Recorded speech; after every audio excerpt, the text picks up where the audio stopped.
Such a delight to come your way this moment with the Role Model Dialogue exclusively on Truth TV. My name is Samuel Agyepong, and I bring to you the show that presents distinguished African personalities whose contributions in the country, on the continent, and beyond are worthy of emulation. So, from the comfort of your location, you have the remarkable pleasure of engaging persons who, as it were, can serve as mentors and role models to your life and business. On the show today, I have the head of research for the Ghana Institute of Journalism. You're welcome, Dr. Lawrencia Agyepong. Thank you very much, Samuel. It's such a pleasure to have you here. It's a pleasure to be here. Good. Doc, we want to go into a few aspects of your person. So we'll be looking at your role as a lecturer, we'll be looking at your role as a head of faculty, and we'll look at your professional and personal life as well. How does it feel like to be in academia? Um, Actually, academia has always been a passion of mine. For some reason, from growing up, I always wanted to be a teacher. I remember in my secondary school, especially during my sixth form time, I used to read the textbook and come and explain it to my colleagues. And they always used to tell me that I had such a wonderful way of explaining things and that I should be a teacher. So I had always wanted a career as a teacher. So it fed well into going into academia after being in practice for a while. I went on to do my master's and then my PhD, and then followed my passion of being in academia. So I think that is where I am meant to be, and by the grace of God, I've been able to make it there. I see. So if you want to know, Doc was my supervisor for my thesis. She lectured me in development communication and research methods. Doc, you wear such caps. What does it take a student to be able to get into such a position that you find yourself in? Um, so I always tell people that life is not a race. I was quite a late bloomer. When I went to university, I honestly didn't know what I wanted to do. I knew that I loved reading.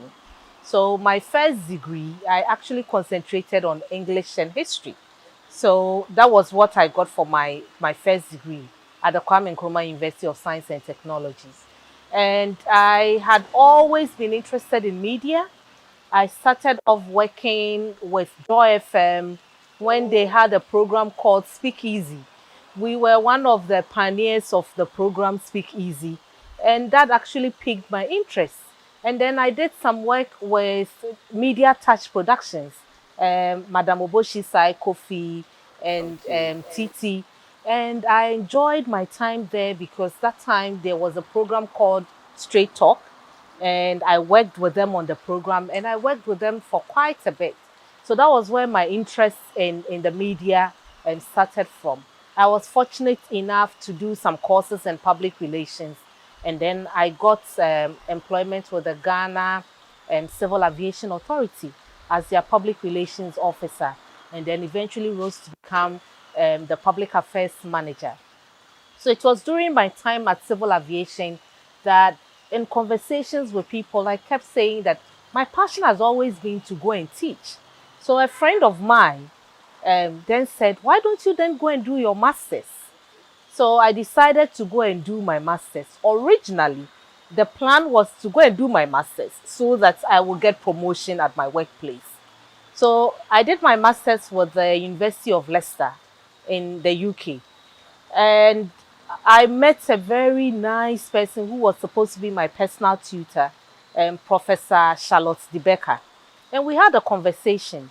And she told me that the way you are so passionate about academia, about research, I think you should change from your MA and rather go and do an MSc in media and communication research so that you can actually start your career in academia.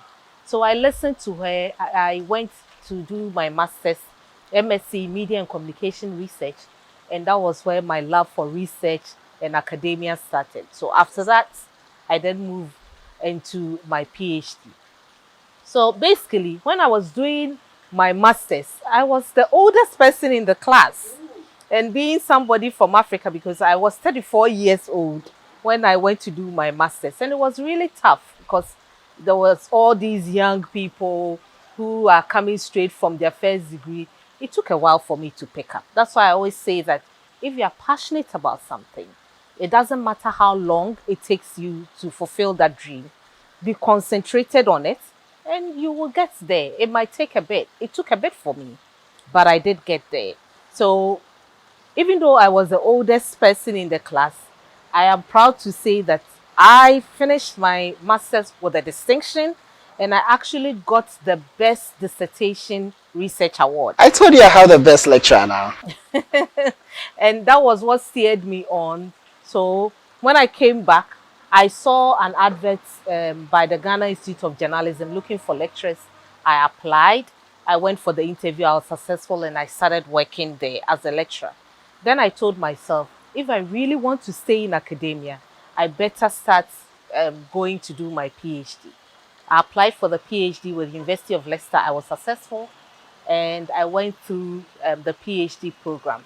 I actually only graduated my PhD program in December 2016. So it's Oh, still quite recent. I That's why I'm see. saying that if you have a passion and an ambition, don't give up on it. It might take a while, but you will get there. Interesting. Yeah. So, Doc, on a typical day, how does your role take shape at on campus? I have, I think, a very, very busy schedule, as Okay. I'm sure you know. So, not only am I head of research, I'm Okay. also the acting head of department for the communication department, which means that, and communication department is the biggest department at the Ghana Institute of Journalism. So the number of lecturers and adjunct lecturers I have to deal with is, is quite a number.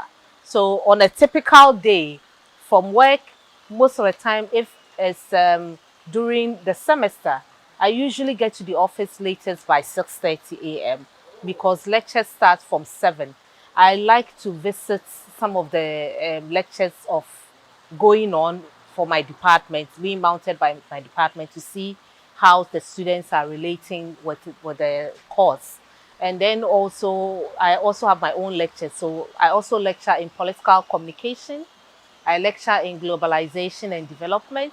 I lecture in research methods for the master's students, and then also in development communications for the master's students. So it's a really packed day. So it's both a mix of lecturing and doing administrative work.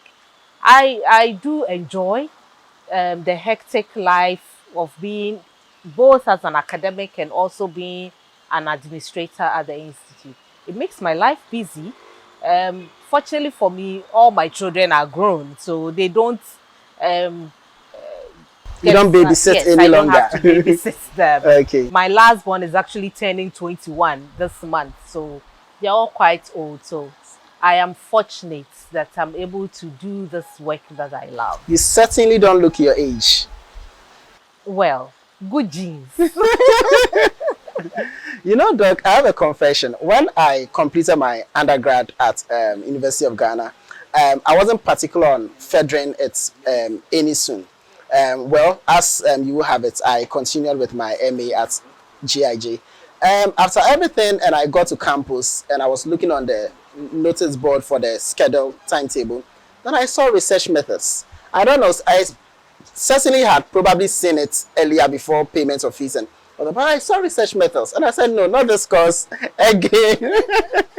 Not this course again. I'm not sitting for this course. I want to find a way to escape it. No, I think before then I had not paid the fees yet. Yeah, so it was like a fair orientation.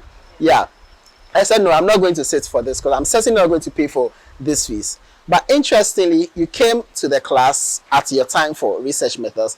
You spoke with us warmly. We received you well. You engaged us calmly and all that. Normally, research class is very boring.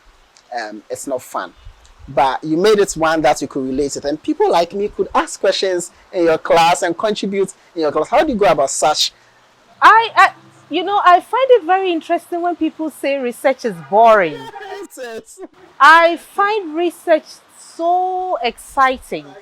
Research is about curiosity, being curious about why things are the way they are, and why things are happening the way they do. And in social science and in media and communication, our research usually concentrates around people's reactions, what affects people, why they make the decisions that they make, and then also how the media consumption feeds into that. So I find it very exciting, maybe because I'm always curious about human beings and how we behave. I think we are the most exciting mammals on the earth, Okay. and our behavior and our actions are interesting to observe. So I think naturally, that natural curiosity is what I try to inculcate in students when I teach them about research methods, about not seeing it as a chore or as something that they must pass, but as something that they must be passionate because they want to learn something new about their environment, about people that they deal with, about everyday life. So that's what I try to carry across to people. And I think more often when people are teaching research, they don't relate it with real life events. So that is what I try to do, to make it as real as possible to people. So for example, in what you do, Okay. in terms of trying to raise role models for young people, how then can research help you to realize that? You need to understand how young people think, right? How are you going to understand how young people think if you don't talk to them? And talking to young people and garnering from them what they think is part of research. Wow. Then you need to match them up with the right kind of people who can then help move their life forward. And that involves research. So for you to make any positive impacts on your life, it involves research. So don't think about research as an abstract thing. Think about it as a being curious about life, and then also seeing how best you can make an impact on society. That is what research is all about. That is what research is all about. You're watching the Role Model Dialogue. We are back after this break.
watching the Role Model Dialogue on Truth TV. My guest for this conversation is Dr. Lawrencia Agyepong, who is the head of research for the Ghana Institute of Journalism. Doc, we want to go into your famous research work on celebrity endorsements, if I'm right. Yes. It's gained much traction in academia, and we want to talk about what informed you to go into it and the relevance you think it's serving now. All right. So, as I told you, I actually started getting involved in the media with Straight Talk, with Speakeasy, and by virtue of what I was doing, I got in touch with a number of people who were famous, you know. So I was very much interested in the kind of lifestyle that they live. And then also because I was working with Media Touch Productions and we're doing a lot of adverts, we were always using celebrities for the adverts. And I wanted to understand the rationale behind why celebrities are used to endorse products and all of that. And then also, I'm very passionate about politics. Okay. So I just sat there and talked to myself, how do I find an intersection between politics and celebrities? And in my observation, I realized that a lot of politicians and political parties were using celebrities to endorse their political campaigns. So I said, well, that is an interesting subject to investigate. So I started doing my research, realized that within Western democracies, a lot of people have looked at the phenomenon of celebrity endorsements in political campaigns, but then no one has looked at it from the African perspective, especially in Ghana. So I told myself, well, that would be an interesting research topic. So I did my proposal and it was agreed to, so I started my investigation. But in conducting that research, I realized something very interesting, that when it comes to talking about the theories that are used to examine celebrity endorsements, most of the time it comes from the marketing point of view. And I thought that those theories were not enough to explain what makes celebrities more attractive. So I went back and decided to use Bordeaux's field theory to try and explain what is happening with celebrities. Then I realized that other people have looked at celebrities in the context of using Bordeaux. So I started using that approach. And in collecting data and in analyzing the data, I found out something. I said, hang on, I think we have been looking at celebrities completely wrong. And we have been looking at the concept of celebrity capital completely wrong. Can I interrupt you here and ask who you consider to be a celebrity? Well, I mean, if you are looking at, there are so many definitions for celebrities. As Daniel Boyson said, he said celebrity are people who are well known just for their well knownness. So it transcends different kinds. So people who are well known. And one thing we have to realize is that celebrities are very much a media construct. So when we talk about somebody who is famous or well known, how do we know that person is famous or well known? It is only because the media has given that person attention, and that attention then gives them a lot of visibility, which then garners into capital for that individual. So celebrity is a media construct. You can never call yourself a celebrity if the media has not given you the intense exposure and representation that you need to be in order to become a celebrity. So we need to have that at the back of our mind. So what I did then was to reconceptualize the whole idea of celebrity capital. So I came up with that concept, and it's being used widely by people who are in celebrity studies.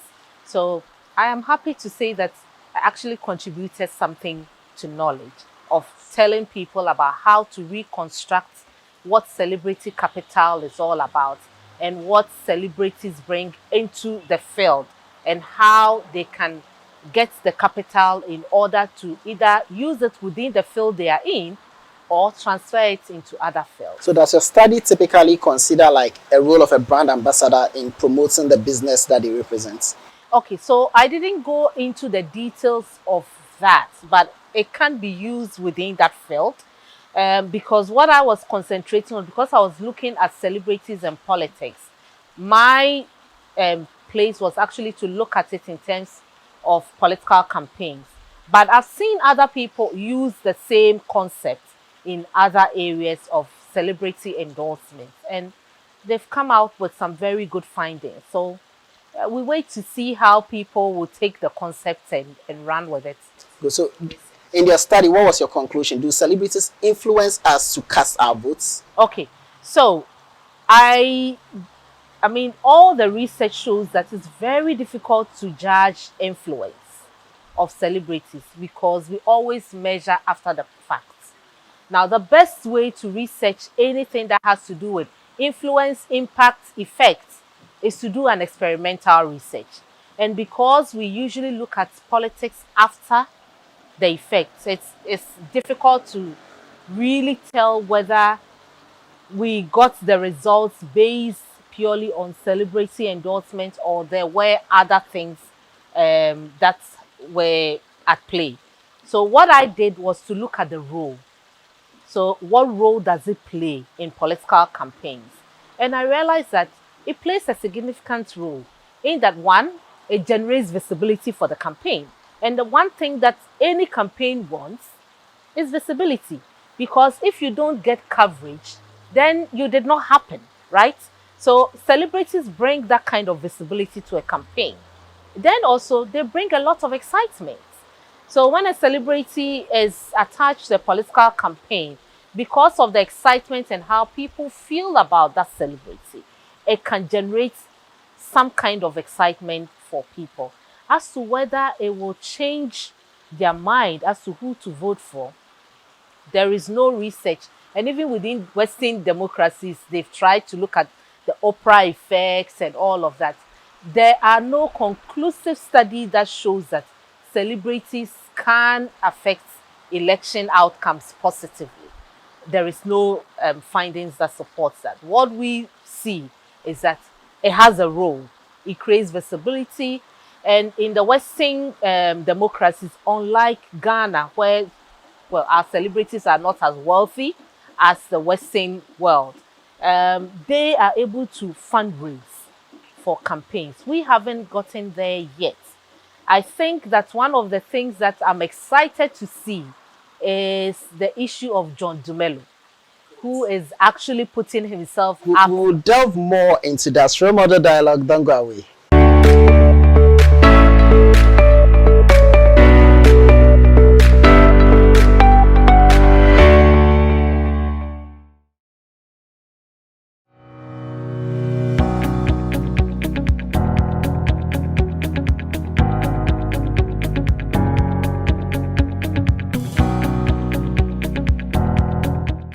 Heritage Christian College, or HCC, is a university college affiliated to Kwame Nkrumah University of Science and Technology, KNUST, and we are accredited by the National Accreditation Board, NAB. HCC is a distinctive Christian university in Ghana today. It's a university intentionally set up to provide what I call a missing link in the tertiary education delivery in Ghana and on the continent of Africa. Unemployment is a huge issue in our country, Ghana, and for that matter, in the whole of Africa. And that is the difference that Heritage seeks to make, helping to have the Ghanaian young people train and give themselves meaningful jobs without having to wait.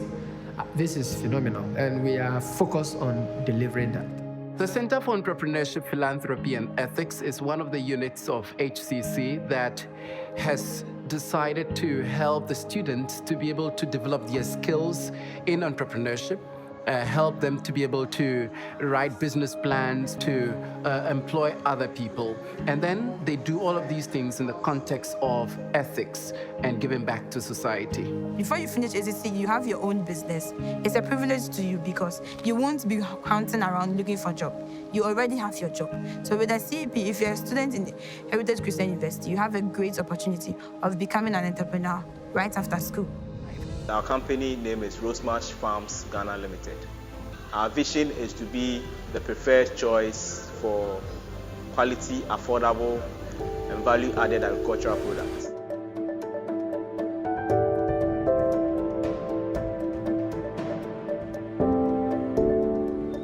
At Apex Track, we are into tracking of vehicles, both for commercial and for private owners. And we provide value for our customers. HCC gave us the opportunity to become who we are today. They gave me the opportunity to own a laptop so that I could pay in installments. Per the course I'm doing, the laptop that they exposed us to really helped me. The actual thing that convinced me to come to Heritage was the fact that I'm going to have 24-hour Wi-Fi. A student is going to be given a laptop. It was like, that's it, that's where I want to be. We don't just want to train people to go and then cater for the physical needs of people, but to also cater for the spiritual need. These leaders as well also start their own community development initiatives to impact lives in various parts of Ghana and Africa. Although we are new, we are already seeing evidence of the impact of the kind of teaching and training we are giving them. We have students who have been in school for 2-3 years, and some of them have already started small businesses, not big, but they are excited about it. And we have students, a number of them who are right now working on their business plans to be assessed and evaluated and coached. And it's really gathering momentum. We are inviting you to enroll this admission period. Admission is in progress for the 2020-2021 academic year. Our degree programs include Bachelor of Business Administration in Marketing, Accounting, Banking and Finance, Human Resource Management, Business Information Technology Management.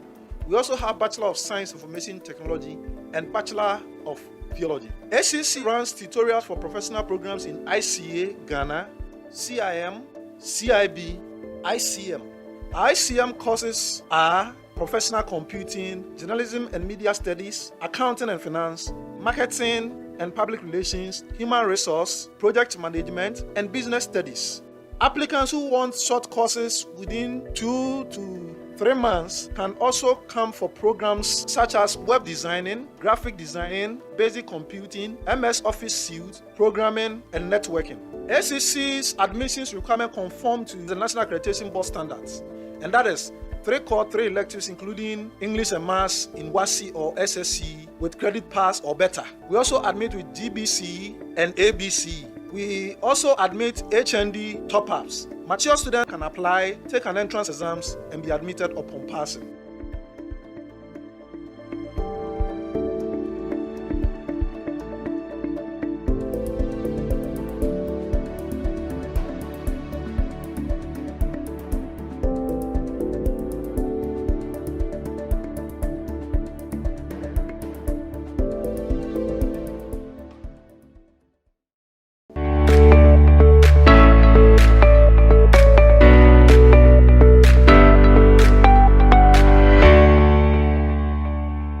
You're watching the Role Model Dialogue on Truth TV. My guest for this conversation is Dr. Lawrencia Agyepong, who is the head of research for the Ghana Institute of Journalism. Doc, how was the migration for the school during COVID times where examination and studies had to be conducted virtually? Well, I mean, I'm a truthful person. It wasn't smooth. It wasn't smooth because Ghana Institute of Journalism had never been built around having an online forum. But it did help us and force us to try to start doing that. And I must say kudos to our lecturers who rose to the occasion. Okay. A lot of them decided to come up with innovative ways of engaging students online through WhatsApp, through Google Classroom, through Zoom. I mean, they use multiple platforms to keep the students engaged till GIJ by itself eventually came up with its own online learning platform, the Moodle. I wouldn't say it's been smooth. It's been very challenging. We are trying to overcome some of those challenges. But trust me, we are going to be very well prepared for the next academic year to engage students both online and in person. So for the next academic year, we will see more of a blended kind of learning. We want to ensure that students are safe, observing all COVID-19 protocols, but at the same time, they don't miss out from the university experience. Students of most schools in Ghana, particularly, who had to be migrated upon virtual platform, have spoken about the inconveniences in studying and submitting their exams and all that. What consideration will be made for such performances, given that that's not what initially they signed up for? I think you are the first person that will confess that GIJ, we've done so much work to ensure that none of our students get disadvantaged. I'm the first person, yes. Doc. So what we have tried to do is that we have been compiling, and what Moodle allowed us to do was to be able to tell which students were able to sign on and submit their assignments and all of that. As I speak right now, we realized that one of the courses that was run in my department, we had some issues with it because of the online platform. And we are making arrangements to bring those students affected on campus to come and write the exams, making sure that we observe all COVID-19 protocols. So what we tried to do was to ensure that there will be a smooth transition. So students that generally have an issue and because of that issue were unable to use the online platform, we have given them the choice of coming to do an in-person examination. Doc, looking at the feat you have chalked in academia especially, it's easy to believe that a lot of young people look up to you. What role do you play in grooming young persons, either in academia or generally for the youth to become better people? I'm always passionate about young people because I feel that they are the future of our country. We will not have a future as a country if we do not take care of our young people. So I'm really passionate about imparting knowledge to young people. I'm also a mother. So I always think about giving some kind of parental guidance to the young people that I come across, not only from academia, but in their personal life. And I'm sure if you talk to quite a lot of students, they will tell you that I'm one of the easiest person to get to. My office is always open. You can walk in. If you get to my office and I'm not terribly busy, I will give you a listening ear. Even if I'm busy, I'll tell you, go and come back in another time and I will talk to you. But you can be hard sometimes. Pardon? You can be hard sometimes. Yes. I mean, that is what being a parent is about, right? To love, but also to be firm. And I think sometimes a lot of parents don't get that mix right. You should be firm, but with love. So that's what we call tough love. That is what I grew up with. My mother was tough, but she loved us. My mother would, it doesn't matter what you have to do. And she allowed us to make mistakes, but she will correct you the best way that she can. And she was tough, but she loved us too. I'll tell you, up to now, do you know that yesterday I got a care package from my mother? Oh, interesting. So she sent me, because I was complaining that I can't go to the market. And so she went to the market, shop. She lives in Kumasi. And before I realized, a box has been delivered in my house. So that is what a parent is supposed to do. To be tough, but also to show a lot of love. So yes, I will not apologize for being tough, but I'm also very lenient and fun, and I try to be encouraging as much as possible too. And I think that is what young people, you don't have to be tough all the time. You should encourage them. You should tell them that it's okay to make mistakes. It's through making mistakes that you learn. And so you should do that for them. What I have done is that almost all the teaching assistants that have gone through my hands at the institute, All of them have gone on to do their masters. Some of them have gone on to be in academia. I'm proud to say that the new crop of lecturers that we have, about 30% of them went through my hands, and they always tell me that I was the one that encouraged them. And I feel so proud of being able to do that. Samuel, I think what you are also doing is very important. Okay. By trying to take what you have learned from us and try and encourage other young people to find their feet.